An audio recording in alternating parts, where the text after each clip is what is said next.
tevi ņemu lejā, tu man arī ņem lejā. Nē. Bez pretošanās es tagad uz tevi parādīšu paņēmienu, tev nav nekāda pretestība, nekas neiegulda. Dari tāpat kā es, tikai uz mani.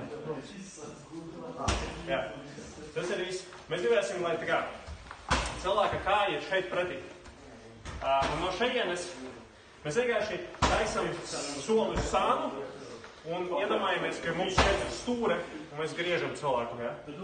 Kā stūri. Tad mēs stāvam pretī, viņam kāja iet šeit priekšā. Mēs ejam uz sānu. Jā, stāvi. Tad paņemam pretinieku, viņš paņem mūs tāpat. Mēs turam tepat jaudumu un galvenā kustība šeit būs. Mēs viņu griežam kā stūri.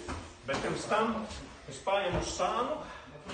Un tā kā mēs taisam to griešanas kustību, ja mēs viņu taisam bez šī, tad būtu vienkārši viņš balstītos uz turieni. Tāpēc mēs paņemam uz sānu un blokējam to kāju, ar kur viņš negrib